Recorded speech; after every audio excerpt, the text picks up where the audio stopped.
की आवाज सुनी, काम वहीं बंद हो गया।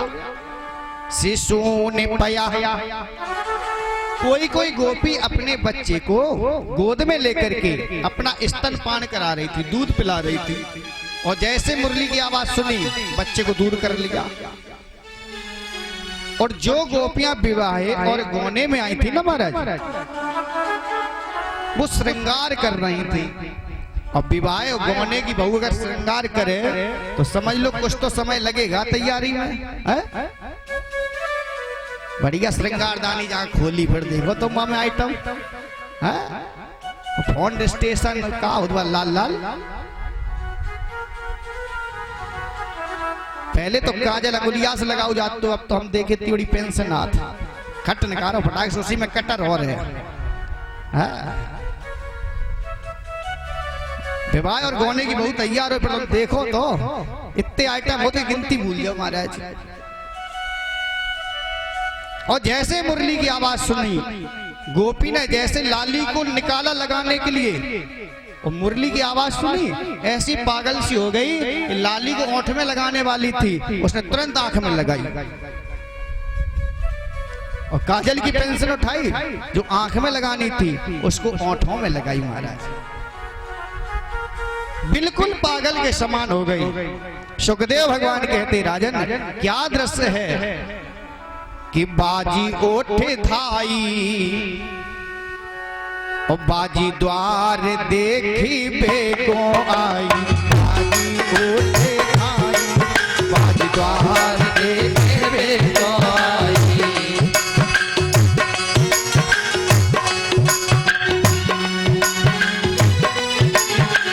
बाजी ओठे धाई, बाजी द्वार देखी बेको आई। बाजी ओठे धाई, बाजी द्वार देख देखो आई। बाजी मोसिकाई सोने कान तेरे भाई की।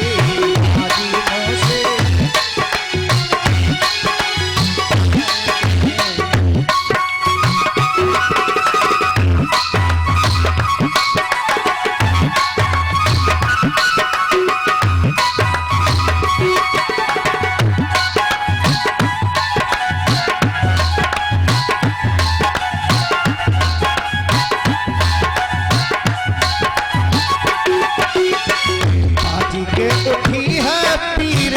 बाजी ना धरे रे धीर, बाजी में उठी है पीर, बाजी ना धरे रे धीर।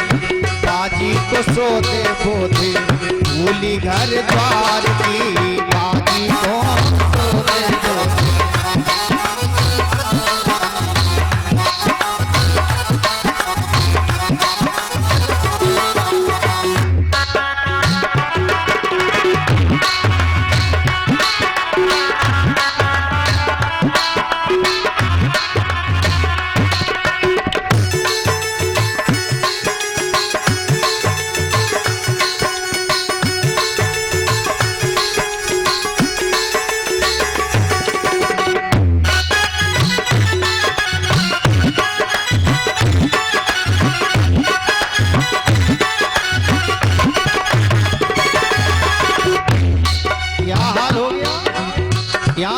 अलंकार का प्रयोग है।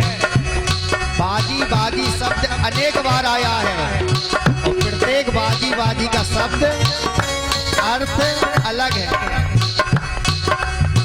बाजी कहे बाजी बाजी, बाजी कहे कहाँ बाजी, बाजी कहे बाजी बाजी, बाजी कहे कहाँ बाजी, बाजी कहे बंसी बाजी सामने से लौटे की।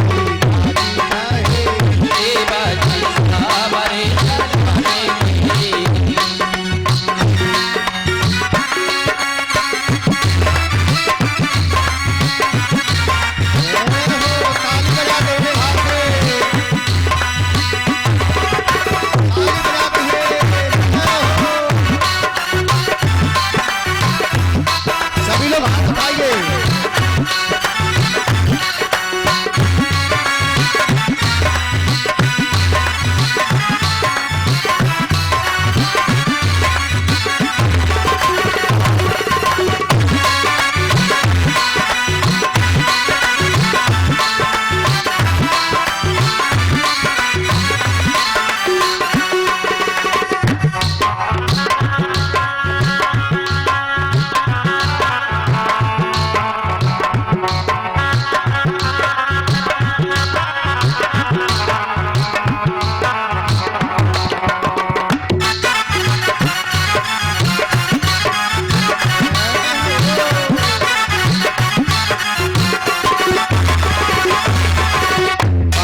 कहे बंसी बाजी सा मेरे सलोने की।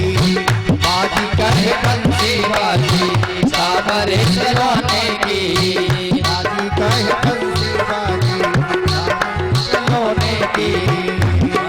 है बंसी बाजी सामरे सलोने की। श्लेष अलंकार का प्रयोग है। बाजी बाजी शब्द अनेक बार आया है, लेकिन प्रत्येक बाजी बाजी का अर्थ अलग अलग है महाराज। बाजी कहे बंसी बाजी सामरे सलोने की। बाजी कहे बाजी बाजी, बाजी कहे कहाँ बाजी, बाजी कहे कहूँ बाजी। हाँ बिल्कुल पागल के समान हो गई। जिस भी काम में गोपियां लगी थी ना, उन्होंने जैसा का तैसा काम वहीं छोड़ दिया। और रात्रि का समय है महाराज, भागने लगी घर द्वार को छोड़ करके। और कहाँ पहुंची? मधुबन में पहुंची महाराज। और इस हालत में जब भगवान ने गोपियों को भाग करके आते हुए देखा, तो भगवान ने हाथ जोड़ लिए और गोपियों का बहुत स्वागत किया है, बहुत सम्मान किया है। गोपियां कोई साधारण नहीं है महाराज, ये सभी देवियां थी। जितने ग्वालवाल थे ये सभी देवता लोग थे। भगवान ने हाथ जोड़े और प्रार्थना की है, हे देवी कि स्वागतम वो महाभागा प्रियम किम करे बाणे बा ब्रजस्या नामयम कश्चिदो ब्रूता गमनम कारिणम। आइए आइए, आपका बहुत स्वागत है महाभागा। जिसे भगवान से हम हाथ जोड़ करके महाभागवान कहें, स्वागत करें, बताओ उससे बड़ा कोई भक्त हो सकता? उससे कोई बड़ा भाग्यशाली हो सकता? आइए, स्वागत है, स्वागत है। गोपियां पहुंची, अरे ये तो बहुत अच्छा इंसान है। भगवान ने कहा, देवियों एक बात बताओ, ब्रजस्या नाम यम कश्चिदो ब्रूतः गमनम कारणम। ब्रज में इतनी रात्रि के समय कौन सी विपत्ति का पहाड़ टूट पड़ा है, जिसके कारण आप लोग इस हालत में घर द्वार को त्याग करके घनघोर जंगल में भागती हुई चली आ रही है? गोपियां बोली, देखो बहन, देखो इसकी चाल, देखो इसकी राजनीति, देखो इसने बंसी बजा करके हम लोगों को बुलाया, हम लोग आ गए, तो स्वागत भी कर रहा है। और स्वागत करने के बाद पूछ के आ रहा है कि क्यों आई? ये कोई व्यवहार है? ये कोई बात है? आप कभी किसी को निमंत्रण देकर के आए कि हमारे यहाँ पर भागवत है, आपको आना है कथा सुनने के लिए, और इंसान आ जाए, आप उसका बहुत स्वागत करें और बहुत सम्मान करें, और बाद में पूछे भैया कैसे आए? पूरा स्वागत सम्मान बेकार हो गया। गोपियां बोली, जितना ये कन्हैया देखने में करिया है ना, उससे ज्यादा ये मन का करिया है। हम लोग आगे स्वागत किया, सम्मान किया, क्यों आए? कन्हैया तूने मुझे बुलाया है, इसलिए तो हम लोग आए हैं। भगवान ने कहा, अगर हमने बुलाया है तो हम कह रहे हैं कि तुम लोग इस समय स्वतंत्र नहीं हो। तुम लोगों का कन्यादान तुम्हारे माता पिता ने कर दिया है, अब तुम स्वतंत्र नहीं हो, अब तुम परतंत्र हो गई हो, परतंत्र हो गई हो महाराज। अब तुम्हारा कर्तव्य ये बनता है कि तुमको अपनी सास की सेवा करनी चाहिए, अपने ससुर की सेवा करनी चाहिए, अपने पति की सेवा करनी चाहिए। गोपियों ने कहा, क्यों? कन्हैया ने कहा, सुनो, शास्त्रों का कहना है, याते अधिको धर्म नहीं दूजा सादर सास ससुर पद पूजा। एक ही धर्म एक व्रत नेमा काये बचन मन पति पद प्रेम। महापुरुषों ने कहा है, अरे उनकी सेवा करो, इसी में तुम्हारी भलाई है।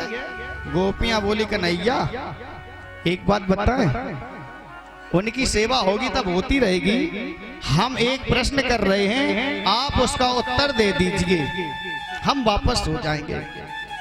भगवान ने कहा कौन सा प्रश्न है तुम्हारा? एक गोपी बड़ी चतुर थी। गोपी ने कहा कन्हैया ये प्रश्न है कि एक गांव में एक पतिव्रता स्त्री रहती है, जब तक पति को भोजन नहीं कराती तब तक उसने कभी भोजन नहीं किया। पतिव्रता, कुछ ऐसे कारण बने कि उसके पति को परदेश जाने के लिए परवश होना पड़ा। पत्नी ने कहा महाराज आप परदेश जा रहे हैं, जो मेरा पातिव्रत धर्म चल रहा था ये कैसे बचेगा? तो उसके पति ने अपनी एक तस्वीर ली और अपने पत्नी को दे दी और कहा देवी परिस्थिति में पता नहीं लोगों को क्या क्या करना पड़ता है, परदेश तो हमको देखो जाना पड़ेगा और तुम्हारा नियम नहीं टूटेगा, ये हमारी तस्वीर ले लीजिए। जब बढ़िया तुम भोजन बना करके तैयार करना, थाली को परोस करके इस तस्वीर के सामने रख दिया करना और मेरा ध्यान कर लेना, भोजन कर लेना, तुम्हारा नियम बराबर चलता रहेगा। पतिव्रता स्त्री ने ऐसा ही किया कन्हैया। भोजन बनाती है, फोटो के सामने रखती है, भोग लगाती है, तब ग्रहण करती है, फोटो पर हवा करती है, फोटो की भी सेवा करती है। एक दिन क्या हुआ कन्हैया, वो पतिव्रता स्त्री फोटो की सेवा कर रही थी, महल के मुख्य दरवाजे के भीतर से कुंडी लगी थी और उसी समय उसका जो वास्तविक पति परदेश गया था वो वापस आ गया और दरवाजे पर कुंडी बजा रहा है, अरे खोलिए, अरे खोलिए।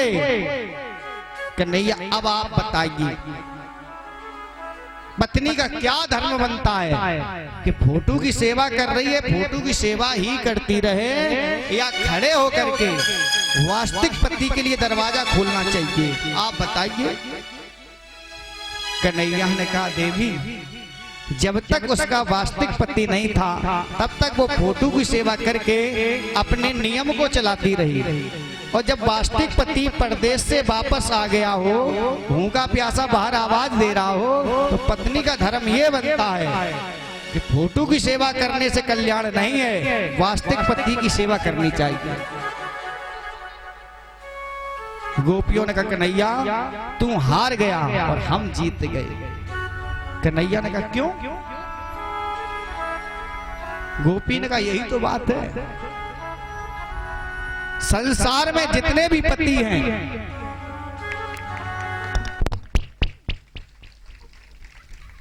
भोली भक्ति वत्सल भगवान की जय हो। संसार में जितने भी पति हैं वो फोटो के समान है महाराज। आप तो जगत पति हैं, पूरे संसार के जब पति हैं तो क्या आप हमारे पति नहीं हैं? ऐसे पति को क्या बरूं जो जन में फिरे मर जायूं, ऐसे पति को अब बरूं जस चूड़ी अमर हुए जायूं। संसारिक पति है फोटो के समान है, पता नहीं कौन किसको कब धोखा दे दे, कौन कब किसके साथ दगा कर जाए, लेकिन आप जगतपति हैं महाराज। जब तक आप जैसे जगतपति का सानिध्य प्राप्त नहीं हुआ तब तक हम लोग सांसारिक पतियों की सेवा करके अपने नियम को चलाते रहे, लेकिन अब आप वास्तविक पति मिल गए, जगतपति मिल गए। अब उन फोटो जैसे पतियों की सेवा करने का कौन सा मतलब रह गया? भगवान ने सर नीचे कर लिया महाराज। भगवान जब भी हार मानते हैं तो अपने भक्तों से हार मानते हैं, दुष्टों से कभी भगवान हार नहीं मानते। कामदेव ने कहा कन्हैया बहुत देर हो गई इंतजार करते करते, अरे ओ ताता थैया का नृत्य करिए आप, देखो तुम्हारा चित्त विचलित होता या नहीं होता। भगवान ने कहा लो अभी कर रहा हूं ताता थैया का नृत्य। भगवान ने अनेक रूप धारण किए, एक एक गोपी दो दो श्याम, दो दो गोपी एक एक श्याम। इतने रूप धारण किए हैं, इतने रूप धारण किए हैं कि प्रत्येक गोपी के बीच में कन्हैया, प्रत्येक गोपी के बीच में कन्हैया, एक दूसरे के हाथ पकड़े खड़े हैं महाराज। ताता थैया नृत्य होने लगा। भगवान ने कामदेव से कहा, कामदेव अगर हमारा मन काममय हो जाए, चित्त विचलित हो जाए, तुम बाण मार देना, तुम्हारी विजय हो जाएगी, हमारी हार हो जाएगी। कामदेव ने कहा, कन्हैया क्षमा कर देना, हजारों हजार गोपिकाओं के साथ में आप लीला कर रहे हैं, और मन जब भी बिगड़ता है तो एकांत में बिगड़ता है, भरी सभा में कभी चित्त विचलित नहीं हो सकता। अगर आप एक गोपी को लेकर के यहां से जाइए, बता देंगे तुम्हारा चित्त विचलित होता है या नहीं होता है। भगवान ने कहा ठीक है, ऐसा भी कर देंगे।